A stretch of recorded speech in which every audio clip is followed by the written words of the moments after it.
Tengo bastante tema, pero si no alcanzamos, pues no tenemos afán. Sin embargo, quiero abordar de una manera bien específica algunos textos. Entonces vamos a leer desde el versículo 1 hasta el 10, ¿listo? Gálatas 2, 1 al 10 dice así. Después, pasados 14 años, subí otra vez a Jerusalén con Bernabé, llevando también conmigo a Tito. Pero subí según una revelación, y para no correr o haber corrido en vano, expuse en privado a los que tenían cierta reputación el evangelio que predico entre los gentiles. Mas ni aun Tito, que estaba conmigo, con todo y ser griego, fue obligado a circuncidarse. Y esto, a pesar de los falsos hermanos introducidos a escondidas, que entraban para espiar nuestra libertad que tenemos en Cristo Jesús para reducirnos a esclavitud, a los cuales ni por un momento accedimos a someternos, para que la verdad del Evangelio permaneciese con vosotros. Pero de los que tenían reputación de ser algo, lo que hayan sido en otro tiempo, nada me importa, Dios no hace acepción de personas. A mí pues los de reputación nada nuevo me comunicaron, antes por el contrario. Como vieron que me había sido encomendado el evangelio de la incircuncisión, como a Pedro el de la circuncisión, pues el que actúa en Pedro para el apostolado de la circuncisión, actúa en mí para con los gentiles. Reconociendo la gracia que me había sido dada, Jacobo, Cefas y Juan, que eran considerados como columnas, nos dieron a mí y a Bernabé la diestra en señal de compañerismo, para que nosotros fuésemos a los gentiles y ellos a la circuncisión. Solamente nos pidieron que nos acordásemos de los pobres, lo cual también procuré con diligencia hacer. Señor, te pedimos esta mañana que nos ayudes a entender tu palabra. Queremos ser diligentes, pero también sabios y no anteponer nuestras posiciones personales a tu palabra. Más bien lo que pretendemos es que ella transforme nuestro corazón y que podamos al final decir como Pablo, no importa lo que tenga que hacer para servirte, pero el evangelio no lo voy a negociar. Ayúdanos, Dios, a tener la verdad del evangelio como una bandera, como nuestro estandarte, que ese sea la fortaleza de nuestras vidas, el hecho de que Cristo Jesús vino al mundo para salvarnos, perdonarnos y librarnos de la ira venidera. En tu nombre oramos para entender tu palabra y poderla aplicar también en el futuro. En el nombre de Jesús, amén. Muy bien, el Evangelio de la Gracia es la serie que estamos viendo y esta mañana vamos a ver que la verdad de ese Evangelio no se negocia, ¿cierto? ¿Por qué? Porque resulta que hoy en día estamos frente a muchos falsos evangelios y también ante muchos intentos por desvirtuar la veracidad, la capacidad, el potencial y la efectividad del verdadero evangelio. ¿Por qué? Porque quizás en su intento de ayudarle a las personas a comprender la importancia del evangelio, muchos le han puesto cargas a la persona para que piense que eso es el evangelio y que de esa manera se complementa el evangelio, que la salvación en Cristo requiere de otras adicionales para poder ser realmente salvo. Y es exactamente lo que estaba pasando. La carta a los Gálatas no es un manifiesto apostólico sobre la pureza del evangelio. El problema central no era simplemente una opinión entre creyentes, sino que había corrupción del mensaje de salvación. Los judaizantes estaban afirmando que Cristo no era suficiente. ¿Y qué acabamos de cantar? Que Jesucristo basta, es suficiente. Y que además de la fe era necesaria la circuncisión y la obediencia ceremonial mosaica para ser verdaderamente hijos de Dios. Entonces, lo que vamos nosotros a determinar y que vamos a seguir aprendiendo es que la palabra legalismo en Gálatas es la protagonista. Estos legalistas estaban implementando sus métodos de salvación por encima del método real, que ¿cuál es? ¿Cuál es el método de salvación? ¿Qué es lo que Dios ha diseñado para que los hombres se salven?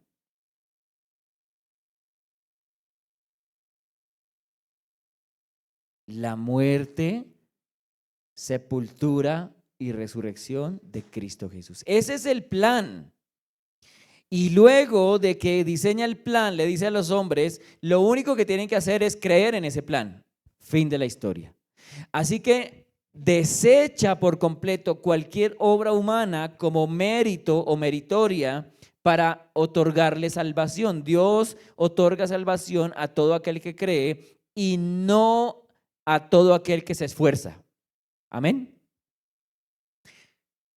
Estos judaizantes estaban afirmando que Cristo no es suficiente y que además de la fe era necesaria la circuncisión, la obediencia ceremonial mosaica para ser verdaderamente aceptados por Dios. Y por eso es que desde el capítulo 1 Pablo empieza a defender dos cosas que son inseparables. La primera es el origen divino de su apostolado, como dice, apóstol no de hombre ni por hombre.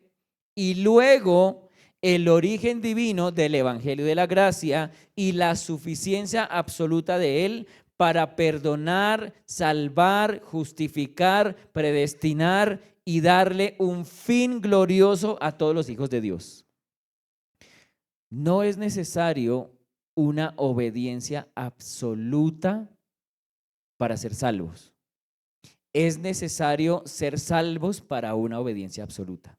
¿Sí ve cómo cambia la cosa? ¿Quieres obedecer absolutamente a Dios para ser salvo? No lo vas a poder hacer. ¿Quieres ser salvo para obedecer absolutamente a Dios? Es ahí donde está el poder. En Gálatas 2, del versículo 1 al 10 que acabamos de leer, Pablo narra una visita crucial que tuvo que hacer a Jerusalén. Y no es una simple crónica histórica donde Pablo nos va a contar cuáles fueron sus hazañas yendo a Jerusalén, sino es una defensa teológica porque Pablo está demostrando que el evangelio que él predica entre los gentiles es exactamente el mismo evangelio reconocido por los apóstoles que estaban en Jerusalén. Ahora, ¿cómo sabe Pablo que el evangelio que él predica es exactamente el mismo que predican los otros apóstoles? Pues porque Cristo mismo le dijo que ese es. Él no necesitaba ir a certificar, por eso en el capítulo 1 dice, yo no consulté con carne y sangre, no tuve que ir a preguntarles, venga, enséñeme el evangelio que tengo que predicar. No, porque el evangelio que Pablo predica es exactamente lo que Jesús le dijo que tenía que enseñar. El creyente debe permanecer firme en la verdad del evangelio de la gracia, rechazando toda presión religiosa que añada requisitos humanos para la salvación. ¿Me entiende? No hay ningún requisito humano que usted y yo tengamos que cumplir, ningún ritual, ninguna ceremonia para que usted y yo nos contemos dentro de los que son hijos de Dios.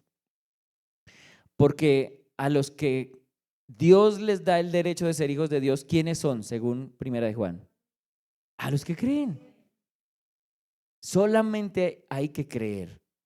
Entonces, este contexto inmediato del capítulo 1, Pablo nos enseñó que su evangelio no proviene ni de hombres, sino de una revelación divina, y después mostró que él no depende de los de Jerusalén para recibir su autoridad apostólica, porque ahora al traernos en el capítulo 2 nos va a demostrar que aunque su autoridad no depende de los de Jerusalén, su evangelio sí coincide exactamente con lo que los demás apóstoles predicaban. No quiere decir que hay dos evangelios, ¿o sí? No es el evangelio de los apóstoles de Jerusalén y el evangelio de Pablo, porque justamente es lo que los judaizantes estaban diciendo. Es que Pablo está predicando un evangelio a gentiles y a estos gentiles tienen que enseñarles que toca obedecer la ley. Porque si no obedecen la ley, de ninguna manera van a ser hijos de Dios. ¿Sabe a lo que estaban acostumbrados los judíos? Para hacerse judío, porque se podía usted hacer judío, ¿sabía eso? Si usted vivía en la casa de un judío como esclavo o sencillamente era un vecino del lugar donde vivían los judíos, y usted veía su ejemplo, veía sus rituales, su forma de vida, y usted decía, yo quiero ser como ellos, me parece chévere esa religión, porque es una religión. Usted podía decir, yo quiero pertenecer a su grupo, ¿qué tengo que hacer? ¿Sabe qué tenía que hacer? Los hombres tenían que circuncidarse. Y esto no es una cosa pequeña. era una muestra visible de algo invisible. Es decir, para pertenecer a un pueblo solamente bastaba con circuncidarse y usted recibía inmediatamente la aceptación dentro de la religión judía. Esto no le otorga nacionalidad judía, pero se dice la palabra de Dios que son judíos, no el que nace dentro de los judíos, sino el que se hace judío, ¿cierto? Así que no hay un evangelio para los judíos y otro para los gentiles, sino que es el mismo. Y es que la salvación se ofrece de Dios por gracia mediante la fe en Cristo. No hay otra forma de salvación. Si escuchas otra forma de salvación, no es la forma bíblica de salvación. Es algo adicional que nada tiene que ver con el evangelio y es sectario. Vamos a mirar en primer lugar una visita guiada por Dios y no por presión humana. Ese es el primer punto. Una visita guiada por Dios y no por presión humana. Dice el versículo 1, después de 14 años subí otra vez a Jerusalén con Bernabé, llevando también conmigo a Tito, pero subí según una revelación. Pablo enfatiza que esta visita no fue producto de un sometimiento institucional. Él no está obedeciendo las órdenes de un clérigo o de una jerarquía de hombres, sino que él ha sido llamado por alguien que es superior. Es decir, Pablo no está siendo llamado a rendir cuentas en Jerusalén, porque quizás podríamos pensar, claro, tenía que ir a rendirle cuentas a los apóstoles. No, sino que él dice claramente que subió por una razón. ¿Cuál es la razón por la que sube a Jerusalén? Por una revelación. Es decir, que es Dios quien dirige esta reunión, que es Dios quien está preservando la unidad doctrinal del evangelio y es Dios quien está protegiendo la misma pureza del evangelio. ¿Por qué? Porque si Dios no lo hace, ningún hombre puede hacerlo. Solamente Dios, a través de los años, a través de la historia, desde los apóstoles hasta hoy, ha sido el encargado de preservar la verdad del evangelio año tras año, siglo tras siglo. Porque si dependiera de los hombres, usted se ha dado cuenta que hay muchas diferencias en traducciones, por ejemplo, ¿cierto? Pero la diferencia de traducciones no hace que el evangelio de salvación se distorsione. Por el contrario, si quizás muchas de otras doctrinas, quizás enseñanzas, casi que se contradijeran dentro de algunas versiones de la Biblia, que no quiero hablar de eso porque sería entrar en otro tema, pero la pureza del evangelio está aún en las versiones distorsionadas de la Biblia. Ahí está el verdadero evangelio, que la gente se niega a creer. Así que en este pasaje lo que estamos viendo es que Dios mismo dirige a Pablo para que vaya a Jerusalén, y esta visión de la cual se nos está hablando, esta revelación, es probablemente lo que sucedió en Hechos capítulo 11, donde un hombre profetiza que va a haber ¿qué? ¿Dónde están los que están estudiando los Hechos los miércoles en la temporada pasada? Que iba a haber hambre, ¿se acuerdan? Y por esa hambre, ¿qué tuvo que hacer Pablo? Que envió a Tito y a Bernabé. Recolectar una ofrenda para ayudar a ¿quiénes? A los que estaban en Jerusalén. Estamos en esa época en este momento. Y Pablo dice en el versículo 1 que él esperó, o Dios esperó 14 años después de haberlo llamado, para que ahí sí vaya a Jerusalén. Entonces, esto nos dice algo muy grande, y es que Pablo lleva 14 años predicando el evangelio. Y si ese evangelio que Pablo predicaba no hubiese sido el verdadero evangelio, ¿qué había pasado con Pablo? Hubiera sido un falso maestro. ¿Y usted cree que Dios se iba a esperar 14 años para que un falso maestro hablara en su nombre? No. Y menos alguien que dice ser apóstol. Así que Dios mismo lo conduce a Jerusalén y luego dice, pero subí según revelación, y después de la coma en el versículo 2 que dice, y para no correr o haber corrido en vano, expuse en privado a los que tenían cierta reputación el evangelio que predico entre los gentiles. ¿Qué les parece que quiere decir ese para no correr o haber corrido en vano? Quizás será que Pablo está diciendo, por si de pronto estoy equivocado, voy a Jerusalén para ver si de pronto me corrigen el evangelio que predico. Lo que él está diciendo es que le preocupa el impacto del error que están cometiendo los judaizantes al imponer sus creencias sobre el verdadero evangelio. Y lo que dice es para que ustedes entiendan que no hemos corrido en vano, que no hemos predicado en vano. Porque si el evangelio que yo vengo predicando hasta hoy es un evangelio falso, ninguno de ustedes es un creyente. ¿Se imagina que el día de hoy yo me pare aquí enfrente de ustedes y les diga, hermanos, lamento informarles y quiero pedirles perdón porque desde hace 7 años venimos predicando un falso evangelio? ¿Qué harían ustedes inmediatamente? Algunos que creen ciegamente en lo que yo digo dirían, amén, pastor, vamos con usted para las que sea. Y otros que disciernen un poquito más dirían, uy, espere, ¿cómo así? Porque lo que yo he escuchado hasta atrás me parece que es lo correcto. Y otro diría, sí, hereje, es que yo sí estaba por decirle, pero me daba pena, ¿verdad? Pablo dice entonces que no pretende decir que ha corrido en vano o que su evangelio fue desacreditado hasta ese momento, sino más bien lo que está diciendo es que no quiero que la iglesia sea dividida por estos falsos maestros, porque la veracidad del evangelio no depende de cuánto yo haya corrido para predicarlo, sino de cuán efectivo ha sido en las personas que lo escucharan. El verbo correr tiene un sentido ministerial y misional. Pablo está preocupado por el impacto del error sobre las iglesias. Y lo que él está diciendo aquí de una manera más amplia es que el evangelio no nace ni de concilios, ni de tradición humana, ni de denominaciones, ni de momentos históricos, ni de autoridad institucional. El evangelio viene de Dios. La iglesia reconoce la verdad, la iglesia no crea la verdad. Yo tengo un gravísimo encontrón con algunas personas que le dan demasiada autoridad y demasiada credibilidad a muchos hombres de la historia que hicieron cosas muy positivas por el evangelio, pero casi que los ponen al nivel de decir es que ellos crearon la verdad. Pero ¿el mensaje del evangelio podría haber sido creado por hombres? No, hermano. La iglesia reconoce la verdad, la iglesia no crea la verdad. La iglesia tradicional dice es que nosotros creamos la iglesia, nosotros creamos la Biblia. ¿Se han escuchado decir eso?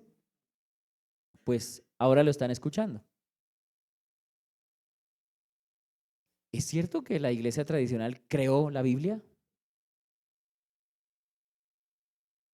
Hermanos, no somos capaces ni de obedecer un versículo. ¿Usted cree que tenemos la capacidad para crear un libro tan maravilloso como la palabra de Dios?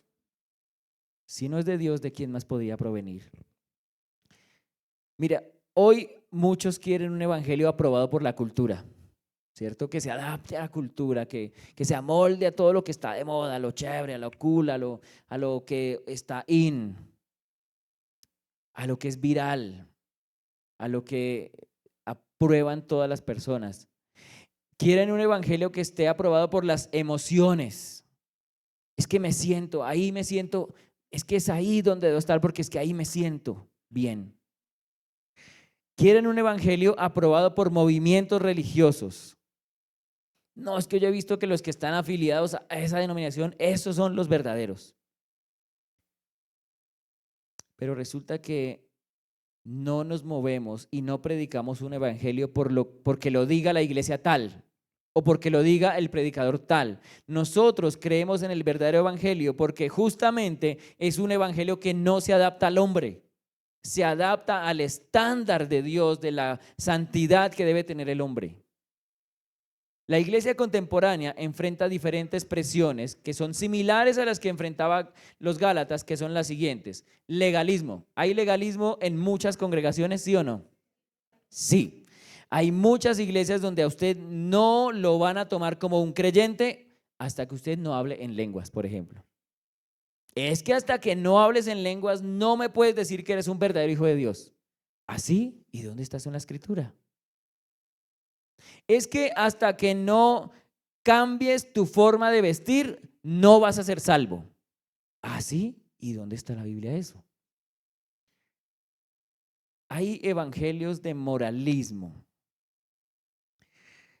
La iglesia enfrenta un peligro muy grande cuando entendemos que hoy en día todos quieren ser buenas personas, ¿cierto que sí? Y cuando abrazamos eso dentro de la iglesia, entonces llevamos a los que se sientan ahí a escuchar que ser buena persona es suficiente. No es necesario que cambies tu vida, no es necesario que Cristo te transforme. De hecho, creo que ni lo necesitas. Solamente con que hagas cosas es suficiente. Enfrentamos también el evangelio de la prosperidad. Desafortunadamente, ellos tienen un alcance, un poder, una visibilidad muy grande y pareciera que es el camino correcto. No sé, creo que fue esta semana que hablaba con alguien y me decía, pastor, pero es que si eso es falso, entonces Dios, ¿por qué los prospera tanto? Les dije la respuesta, la afirmación en sí misma es errada, porque no es Dios el que los prospera tanto. Y esto puede parecer muy duro, muy crudo, y si a usted le parece algo que le incomoda, tengo que decírselo. Satanás fue el que le ofreció a Jesús todos los reinos de la tierra si se postraba y le adoraba. Entonces no es bendición de Dios el hecho de que hayan miles de personas reunidas en un lugar escuchando mentiras. Eso no es de Dios. ¿Puede Satanás prosperar personas o no? Dice Tesalonicenses que Dios le permite a Satanás enviar un poder engañoso sobre las personas para que crean la mentira. Entonces tengamos cuidado, hermanos, porque el hecho de que un ministerio sea inmenso no quiere decir que sea un ministerio bíblico. Es más, ni siquiera quiere decir que sea un ministerio de parte de Dios, porque el número no garantiza la efectividad, ¿o sí? ¿Qué sacamos con tener 5,000 personas reunidas si no hay 5,000 creyentes? ¿Sirve de algo? ¿Qué es más efectivo? ¿Tener 100 sentados en una congregación que están entendiendo el mensaje de salvación y que saben que el verdadero evangelio no me pide hacer ninguna cosa más que creer? ¿O tener 5,000 que no saben si se mueren a dónde van hoy? Tenemos también un peligro, dice el peligro del misticismo. No, pastor, es que anoche yo me soñé. ¿Qué significará ese sueño? Pues que comiste frijoles muy tarde. No, pastor, es que yo iba por ahí, yo vi una gota de agua en el piso y en el centro había como y yo vi como una ciudad de hormiguitas. ¿Y qué querrá decir eso? Y hermano, usted está mal. Tiene un problema, un problema. Está viendo cosas donde no las hay. Entonces el misticismo que empieza a afectar el verdadero evangelio nos hace pensar es que yo como que no soy cristiano porque es que yo como que estoy viendo cosas como raras, como que estoy pensando cosas como raras. También hay un problema y es la psicologización desde el púlpito. La psicología no es mala, pero anteponer la psicología a la Biblia sí. Yo no puedo pretender entender el comportamiento del ser humano sin comprender la Biblia. No puedo. Así que si usted intenta solucionar los problemas del alma desde la cátedra psicológica, es imposible. Porque los cambios profundos de la mente son producidos por un cambio en el corazón y solamente la Biblia puede cambiar el corazón. Y hay otro problema con el relativismo doctrinal. ese peligro en el que las iglesias entran en un punto en el que dicen, no, pues finalmente no discutamos por eso, porque es que la letra mata, pero el espíritu vivifica. Más bien, entreguémonos al Espíritu de Dios y vivamos como Él nos permita vivir, y creamos lo que éste cree y lo que éste cree y lo que éste cree, y hagamos de todo eso un conjunto para creer. La doctrina no se negocia. De la misma manera que el evangelio no se negocia, la doctrina bíblica tampoco lo hace. ¿Por qué? Porque verdades bíblicas, ¿cuántas hay? Solamente una. Así que o tú estés equivocado o yo estoy equivocado, pero la palabra de Dios dice una sola cosa. Entonces, en momentos donde hay diferentes posiciones en algo, hermanos, nos tenemos que sentar a orar y a estudiar hasta que Dios me diga qué es lo que su palabra exactamente quiere decir. Y en cuanto a este tema del evangelio, hay muchas personas que están aceptando un relativismo doctrinal de acuerdo al evangelio. Quieren salvarse por fe, pero justificarse por obras. Quieren salvarse por fe, pero santificarse a través de las obras. Y es así que la Biblia nos dice que tenemos que hacerlo. Mire, hermano, le voy a decir algo. Si usted no fue capaz de salvarse, usted no va a ser capaz de santificarse. Y si usted no fue capaz de santificarse, usted tampoco va a ser capaz de justificarse. Porque entonces eso lo haría una posibilidad, abriría la puerta para que también podamos glorificarnos por obras. Y eso no se puede. Por eso dice Romanos que a los que antes conoció, también los predestinó para que fuesen adoptados, hechos hijos suyos, y a los que predestinó también, ¿qué? Al final, ¿qué dice? Los glorificó. O sea, ya es algo que Dios, solamente Dios puede hacer. Todo el proceso del creyente, desde que se salva hasta que se glorifica, es una obra solamente de Dios. Y no podemos confiar en un evangelio que pone el peso y la carga sobre el hombre, porque el hombre no puede llevar semejante carga. Pero la pregunta, en medio de todos estos peligros del evangelismo y del evangelio y de la doctrina y de la iglesia misma hoy en día, la pregunta sigue siendo, ¿estamos dispuestos a permanecer firmes aunque el mundo religioso popular del momento nos presione? Mire, hermano, las redes sociales hoy en día tienen un alcance impresionante. Y estaba viendo unos días atrás, a veces igual por ahí algunas publicaciones de algunas páginas cristianas, y había una donde había una pregunta y el hombre preguntaba, acabo de llegar a conocer la sana doctrina, ¿qué predicadores debo escuchar? Y empezaron a mandarle una lista, no, escucha a este y al otro y al otro y al otro, y a todos los que hoy en día son reconocidos por su gran retórica, por su muy buena hermenéutica, por su buena presentación del evangelio, de la forma de predicar. Y por allá abajo había un comentario subvalorado con un solo me gusta que decía, escucha a tu pastor. Escucha a tu predicador, no, el que tienes, el que Dios te proveyó. ¿Por qué? Porque es Él el que ora por ti. Porque Él es el que se preocupa cuando estás enfermo. Porque Él es al que le importa si tienes un problema en tu familia. Porque Él es el que se esfuerza por preparar un mensaje para la congregación en la que tú te congregas. Y ese comentario para mí era el comentario top de los top. ¿Sabe por qué? Porque menospreciamos al que no es tan famoso, pero sobrevaloramos al que es muy famoso y que quizás con un muy buen corazón predica para su iglesia, la suya, la que Dios le concedió pastorear, pero los demás se salen de su control. ¿Puede un pastor que tiene 50,000 vistas en YouTube pastorearte de alguna manera? Hermano, mire, así pudiera, no lo va a hacer, porque es una carga demasiado pesada. Si no puede uno con 100, imagínate uno pastorear 50,000. Entonces, vamos a permanecer firmes en el evangelio que la Biblia nos muestra, a pesar de que el mundo religioso popular nos presione a creer o a pensar en otra cosa. Una iglesia sana no pregunta, ¿qué es lo que funciona? una iglesia sana pregunta, ¿qué ha revelado Dios? Eso es lo que se pregunta usted. Vamos a mirar el segundo punto y con este creo que vamos a terminar porque ya se me fue la hora.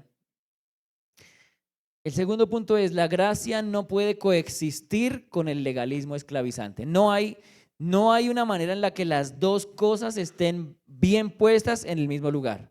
O te salvas por gracia o te salvas por legalismo. Dice ahí en el versículo 3 hasta el 5 que Pablo expuso el evangelio en privado. Ahora déjeme devolverme un poquito antes de tocar el punto. ¿Por qué razón Pablo expuso en privado a los que tenían cierta reputación? ¿Sabe? Pablo se fue a los apóstoles y habló con ellos en privado. ¿Por qué no lo hizo en público? Porque Pablo no quiere generar ningún tipo de división. Y les voy a decir algo. Pablo tiene una capacidad muy superior a la que tuvieron los otros apóstoles. ¿Por qué? Porque él recibió revelación de parte de Cristo que esos otros apóstoles no. Hay muchas cosas que ellos no vieron de una manera personal. Así que lo que Pablo no quiere es que al hablar y exponer el evangelio que predica, quizás lo hubiera hecho de una manera más clara que los demás. ¿Y sabe qué hubieran hecho los otros? Uy, no, yo me voy con Pablo para la iglesia donde él está. Yo prefiero estar con él porque tremendo predicador. No, estos que tenemos aquí, no, hubiera sabido antes que existía Pablo, me hubiera ido a vivir allá. Escuché a alguien alguna vez decir, no, es que yo sí quisiera irme a vivir a la República Dominicana. ¿Y pero por qué quieres irte a vivir? No, es que allá está. Y no les voy a decir el nombre porque cogen un avión y se van para allá. Pero ¿es esa la motivación para trasladarse de una iglesia a la otra que está X o Y predicador? Pablo no quiere de ninguna manera fomentar la división en este lugar. Y dice que les expuso en privado, no para decirles, venga, es que me da una pena con esta gente, ¿qué tal yo esté predicando lo que no es? Venga, dígame si de verdad, no, sino para afirmarles a ellos y decirles, no tengan ningún temor porque lo que yo estoy predicando es justo lo que ustedes predican. Y les voy a decir cuál es. Y empezó a exponerles el plan de salvación, a lo que al final dice que Pedro le dio la mano y le dijo, Chino, ese es. Gloria a Dios porque hay alguien que le está predicando a los que nosotros no hemos podido alcanzar. Y dice que ni aun Tito, que estaba conmigo, con todo y ser griego, fue obligado a circuncidar. Parece raro porque Pablo mismo llevó a Timoteo a otro lugar y dice que lo circuncidó por causa de los judíos. Pero en este caso dice que por causa de los judíos, él va a llevar a Tito y le va a preguntar a los apóstoles, ¿creen ustedes que tengo que circuncidarlo? A lo que seguramente Pedro dijo, sí, Señor, hay que circuncidarlo. Y luego vamos a mirar por qué les digo que Pedro tuvo que haber dicho eso y haberse parado en esa posición.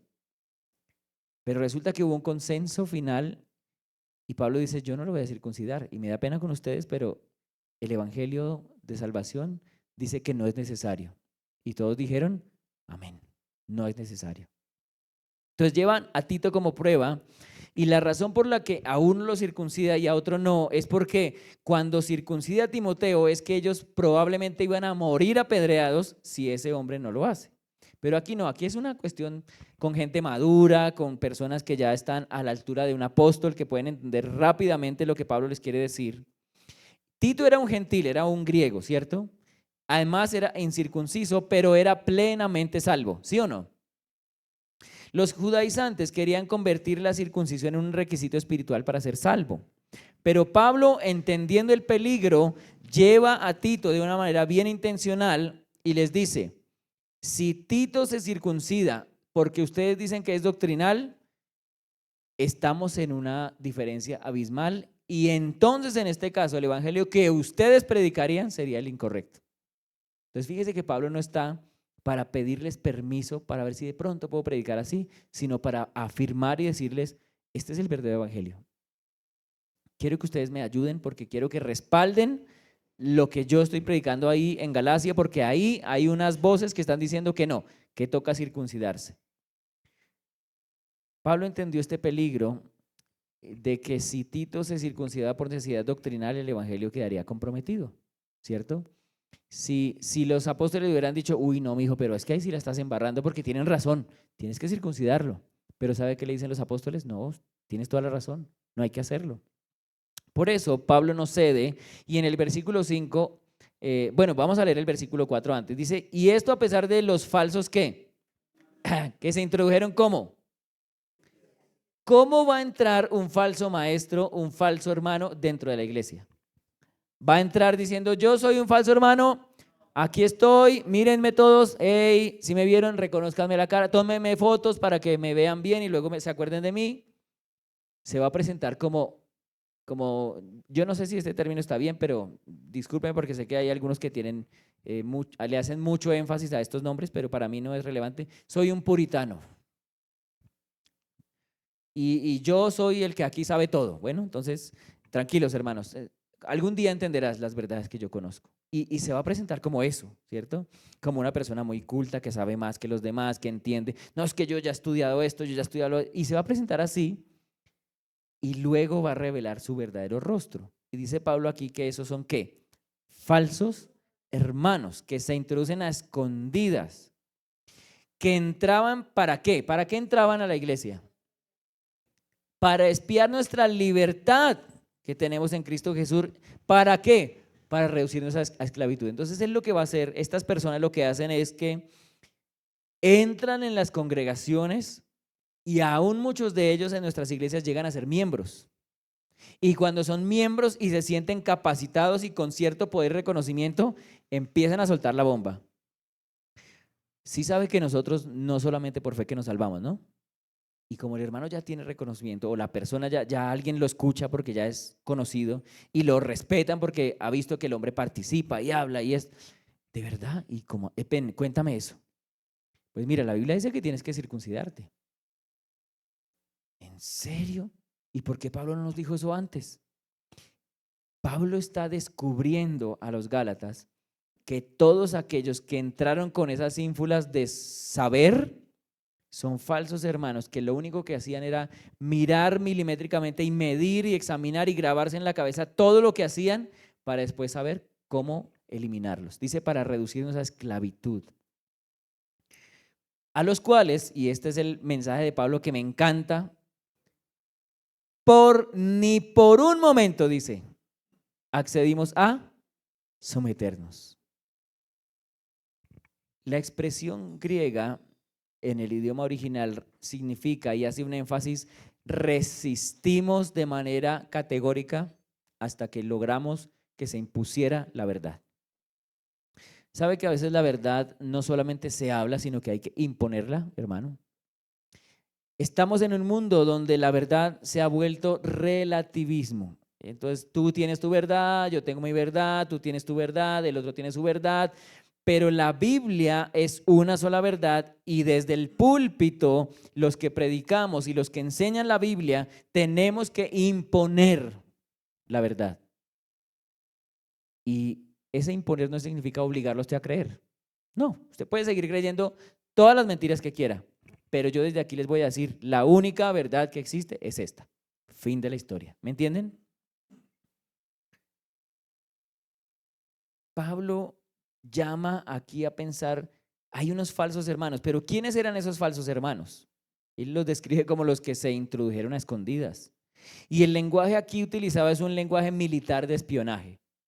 Es que no eran simplemente creyentes confundidos que no sabían cuál era su posición doctrinal, sino más bien eran infiltrados doctrinales, que lo que pretendían era llegar a ese lugar y cambiar la forma de pensar de los demás. Hasta tal punto que pudieran decir, pastor, toda la iglesia aquí reunida está de acuerdo en que lo que estás enseñando no es cierto y ya no queremos que seas nuestro pastor. Vamos a cambiar la doctrina en nuestra iglesia. Hasta ese punto llegan. Y usted dirá, no, pero eso no es posible. Le puedo decir casos puntuales y específicos de iglesias nuestras que han sufrido este dolor de ver personas que se metieron así de a poquito y tarde o temprano convencieron a un porcentaje grande de los miembros de la iglesia de que lo que estaba enseñando el pastor no era cierto y le dijeron, si te he visto, ni me acuerdo. Chao, ya no queremos que seas nuestro pastor. Eso era lo que querían los judaizantes con Pablo, desacreditarlo a tal punto que dijeran, no es apóstol, esto no lo escuchen, venga, hagamos nuestra propia iglesia aquí. Entonces no eran simples creyentes confundidos, eran personas que exactamente sabían lo que hacían. Por eso yo les digo, cuando alguien me pregunta, no, pero me dicen nombres, ¿no? ¿Y tú crees que este hombre sabe lo que está enseñando? Sí. Sí saben lo que están enseñando mal y lo enseñan a propósito porque de esa manera es que han encontrado beneficios para su propia vida. Y si usted me pregunta y me dice, dime cuáles son los falsos maestros de esta época, yo le puedo decir muchos nombres. Y usted me dice, no, pero es que cuidado con hablar de los hombres porque ¿qué tal que...? No, a eso sí me da miedo, hablar de un nombre. No, hermano, a mí no me da miedo nada. Porque la palabra de Dios me autoriza a decir quiénes sí y quiénes no. Amén. Pablo expuso de una manera pública y dijo, de los tales son Himeneo y Fileto, que se desviaron de la verdad diciendo que la resurrección ya se efectuó. Ahí los expuso. Y yo me puedo parar aquí enfrente y decirles nombres de personas a las que usted nunca jamás debería escuchar. Pero eso es una tarea que usted tiene que hacer con discernimiento bíblico también. Estos judaizantes querían sustituir la gracia por mérito. Es chévere, ¿no? Porque a la final, si yo me salvo, voy a tener algo que es, claro, es que yo me la gané. Es que si usted hubiera orado las 40 días que yo oré, usted sería salvo. Si usted ayunara todos los 3, 4 meses seguidos que yo he ayunado, usted ya sería salvo. Si usted ofrendara como yo ofrendo, usted sería resalvo. Porque el ser humano quiere sustituir la gracia por el mérito. ¿Sabe por qué? Porque el mérito le otorga algo que mostrar. La gracia, en cambio, lo pone a usted como, no, pues yo no hice nada, pero aquí estoy. Y somos muy, ¿cómo se dice? Cuando alguien está propensos a buscar el reconocimiento, ¿cierto? Cuando en su trabajo hay alguna idea que surge y usted tuvo la idea y alguien dice, nuestro equipo trabajó fuertemente para lograr esto, ¿usted qué va a decir? Hey, amiguito, fui yo, ¿cuál que nuestro equipo si estos vagos no hicieron nada? ¿Cierto que sí? Porque somos propensos al reconocimiento y queremos que se nos otorgue el crédito por X o Y situación, aún en medio de estas cosas espirituales. Queremos que alguien nos diga, sí, es que usted se salvó porque usted sí era, no, es que como usted no hay dos. Estos judaizantes querían sustituir la libertad por esclavitud y a Cristo por ritualismo. Entonces fíjese que la palabra legalismo ahora sí empieza a adquirir un significado real, ¿cierto? Y un peso, porque es que utilizamos la palabra legalismo con una facilidad simplemente para excusar conductas de mi vida que yo no quiero cambiar, ¿cierto? Y no, pues que ustedes son legalistas. ¿Por qué? No, porque ustedes lo hacen llegar a uno temprano. Ah, ¿eso es legalismo? Ya, o sea, te decimos que si no llegas temprano no te vas a salvar. Eso sería legalismo real. Lo otro se llama orden, ¿cierto? Organización.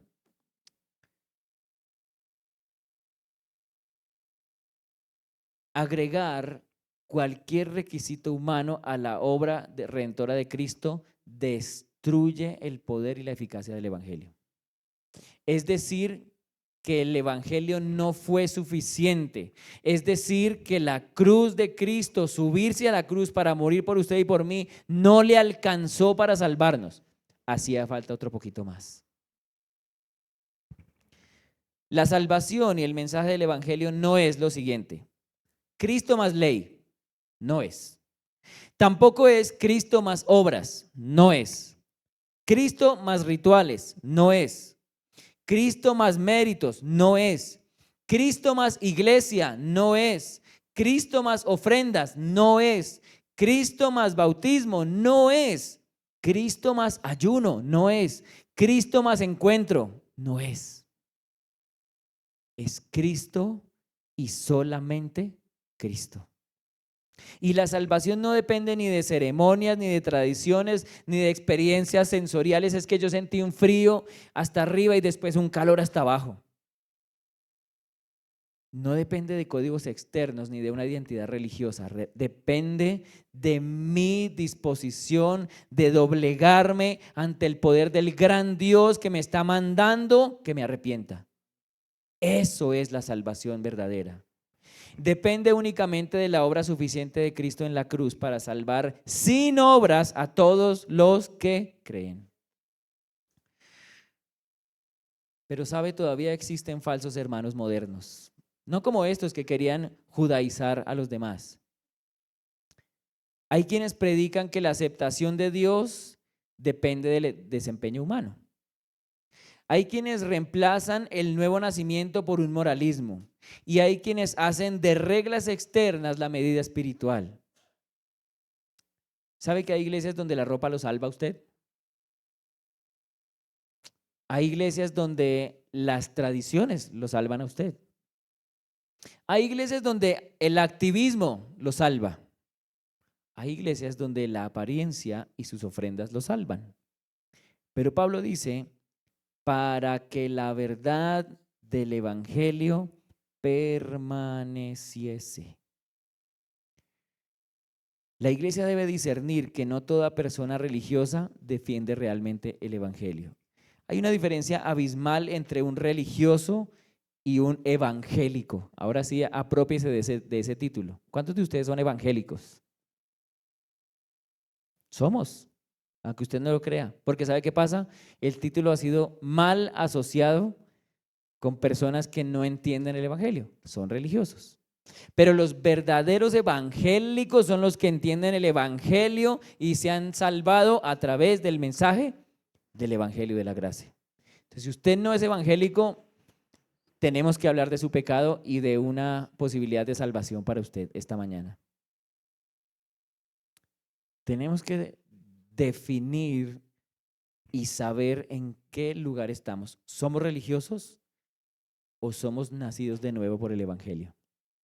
El religioso obra para salvarse, para santificarse, para justificarse. El salvo, ¿sabe qué hace? Obra porque se salvó, obra porque se santificó y obra porque fue justificado. No quiere decir que no debemos hacer obras, porque eso es algo que está mal en el pensamiento cristiano.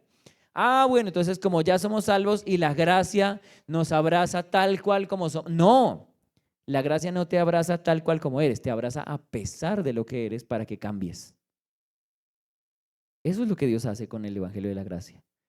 Es transformar a los hombres a pesar de lo que son. Yo no puedo predicarles a ustedes un evangelio, no, venga como está y quédese así. No, venga como está para que Dios lo cambie. Si quieres venir a Cristo, tienes que venir con la intención de esto que ahora soy, ya no quiero ser. De eso se trata. Entonces vamos a dejarlo ahí porque el tiempo se me fue, pero quiero que piensen.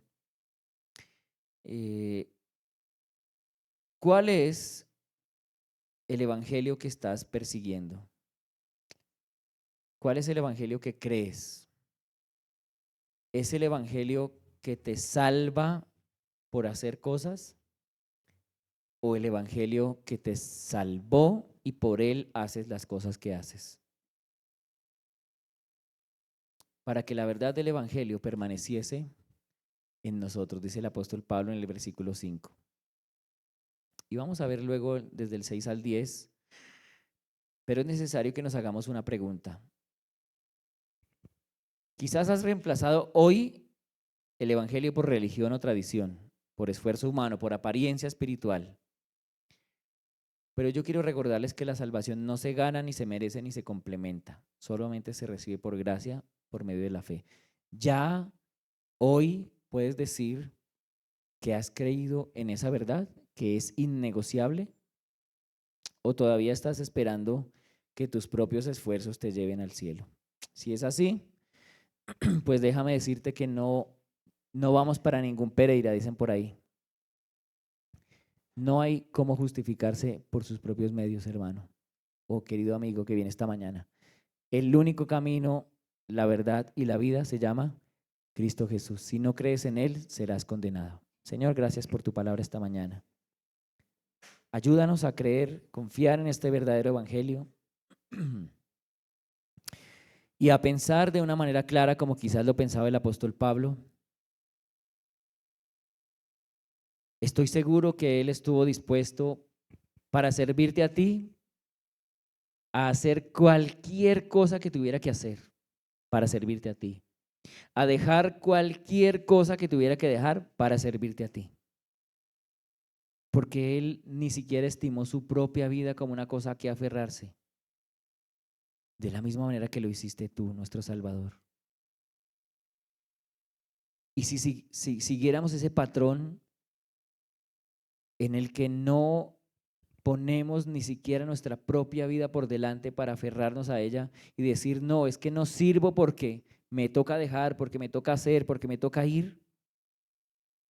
Esta mañana podamos, por el poder del Evangelio, comprender que no se trata de lo que yo hice o de lo que yo haga, sino de lo que tú hiciste. Y en respuesta a lo que tú hiciste, lo único que sí no vamos a negociar es el mensaje del Evangelio. Pero por lo demás, todas las otras cosas que yo pueda hacer para que tú me uses, para que otros crean en ti, eso haremos.